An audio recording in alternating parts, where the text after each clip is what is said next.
बिस्मिल्लाहिर्रहमानिर्रहीम। अस्सलाम वालेकुम रहमतुल्लाहि वबरकातुहू।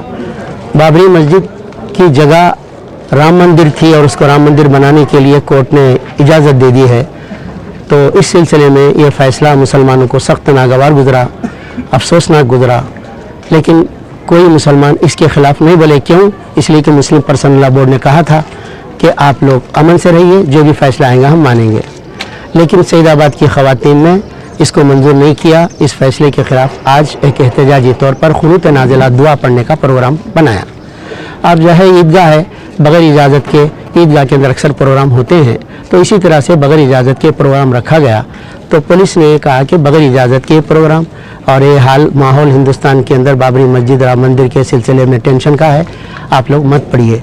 लेकिन लोगों ने इसरार किया कि ये जमहूरी हक़ है हमारा, नमाज़ पढ़ना, दुआ करना, आप इसे मत रोकिए। तो बिलाखिर ये जमहूरी हक़ को पुलिस ने मान लिया और औरतों को नमाज़ पढ़ने की इजाज़त दे दी। अब ईदगाह में नमाज खुनूत नाज़िला के साथ पढ़ी जाने वाली है। इस सिलसिले में मेरा कहना ये है कि बाबरी मस्जिद के सिलसिले में शुरू से ही अदालतों का रवैया मशकूक रहा है। जब 22 दिसंबर 1949 की रात में बुत रखे गए, सुबह में FIR दर्ज हुआ, फजर की नमाज़ पढ़ने नहीं दिया गया, उस वक्त अदालत ने ताला लगाने का हुक्म दिया। हालांकि अदालत को चाहिए था कि हवाले कर देते, बुतों को हटा देते। उसके बाद फिर उसके अंदर जाके हफ्तावार पूजा करने के लिए दरख्वास्त पिटीशन दाखिल हुई, तो हफ्तावार पूजा के लिए भी वहाँ पर दरख्वास्त मंजूर हो गई और हफ्ते में एक दिन खोला जाने लगा। अदालत के ज़रिए से पूजा होने लगी। उसके बाद अदालत ही के ज़रिए से उसके ताला खोलने का फ़ैसला हुआ और तमाम लोगों को दर्शन की इजाज़त दी गई। अदालत ही के ज़रिए से शिलान्यास का प्रोग्राम हुआ।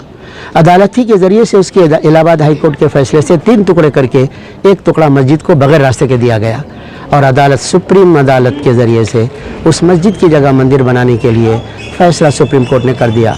ये सब अदालत के ज़रिए से मुसलमानों का हक़ छीना गया है और इस पर हम शर्मिंदा हैं, गमगीन हैं और हमको वो फ़ैसला मंजूर नहीं है। हम चाहते हैं कि उस पर रिव्यू पिटीशन हो, बड़ी बेंच पे जाए। मुस्लिम पर्सनल लॉ बोर्ड 17 तारीख को बैठने वाला है। हो सकता है कि मुस्लिम पर्सनल लॉ बोर्ड इस बारे में कोई फ़ैसला करे, मगर ये कि मुसलमान इस फ़ैसले पर अपने रद्द-ए-अमल के लिए क्या काली झंडी नहीं लगा सकते, क्या धरना नहीं दे सकते, क्या दुआ नहीं कर सकते? लेकिन ये भी हुकूक छीने जा रहे हैं, तो ये बिल्कुल पुलिस स्टेट में तब्दील हो रहा है। ऐसा नहीं होना चाहिए, इसके लिए आवाम उठना चाहिए। 9 नवंबर को सुप्रीम कोर्ट की जानिब से बाबरी मस्जिद के ख़िलाफ़ जो फ़ैसला हुआ है, वो फ़ैसला सरासर नाइंसाफ़ी और जुल्म पर मबनी है और मुसलमानों को 5 एकड़ ज़मीन देने का हुक्म देकर सुप्रीम कोर्ट ने हम हिंदुस्तानी मुसलमानों की मज़लूमियत और बेबसी का मजाक उड़ाया है। हमें सुप्रीम कोर्ट की तरफ से या हुकूमत की तरफ से किसी किस्म की कोई खैरात नहीं चाहिए। हम सुप्रीम कोर्ट के इस फैसले की सख्त अल्फाज में मजम्मत करते हैं। हम सुप्रीम कोर्ट के इस फैसले को मुस्तरद करते हैं, रिजेक्ट करते हैं, क्योंकि ये फैसला हक़ाइक़, सबूतों और दलीलों की बुनियाद पर नहीं आया है, बल्कि ये फैसला हिंदुओं की आस्था की बुनियाद पर दिया गया है। सुप्रीम कोर्ट के इस फैसले को देखकर ऐसा लगता ही नहीं है कि ये किसी हुकूमत की सुप्रीम कोर्ट ने ये फैसला दिया होगा, बल्कि ये तो एक मुसालहती फार्मूला नज़र आता है। आलमी मीडिया हिंदुस्तान के इस फैसले का मजाक बना रहा है।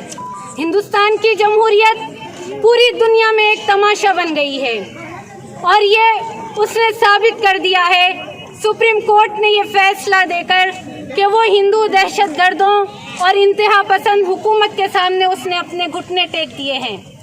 हमारा मौक़िफ़ ये है कि अल्लाह की अदालत से मस्जिदों के ताल्लुक़ से फ़ैसला बहुत पहले ही आ चुका है और उसके फ़ैसले की रूह से कि वह अन्नल मसाजिद लिल्लाह, कि मस्जिदें अल्लाह की मिल्कियत होती हैं, इस फैसले और क़ानून की रूह से हमारा दावा बाबरी मस्जिद पर जूं का तूं बरकरार रहेगा। हम बाबरी मस्जिद के मसले को छोड़ेंगे नहीं उस वक्त तक जब तक कि बाबरी मस्जिद उसकी असल जगह पर तामीर नहीं हो जाती। अगर कोई ये समझता है कि आज हिंदुस्तान के मुसलमान डर का और बुज़दिली का शिकार हो रहे हैं, तो उनकी खामोशी को आप अमन मत समझिए, उनकी खामोशी को आप डर और बुज़दिली मत समझिए, इसलिए कि कौमों ने ये देखा है कि जब भी जुल्म, दबाव और जबर की बुनियाद पर किसी को दबाया जाता है तो जितनी तेजी से वो दबते हैं उतनी ही तेजी से उभरते हैं। बाबरी मस्जिद पर हमारा मौक़िफ़ जूं का तूं बरकरार रहेगा। हिंदुस्तान, ना सिर्फ हिंदुस्तान, मैं वाज़ेह तौर पर ये कह रही हूँ कि ना सिर्फ हिंदुस्तान बल्कि पूरी दुनिया में से किसी आलिम को, किसी मुफ्ती को, किसी क़ायद को या किसी दानिश्वर को बाबरी मस्जिद के फैसले से या बाबरी मस्जिद से दस्तबरदार होने का या हो जाओ कहने का कोई इख्तियार और हक़ उनको हासिल नहीं है। फैसला अल्लाह की तरफ से हमारे पास आ चुका है, हम अल्लाह के उसी फैसले को मानेंगे।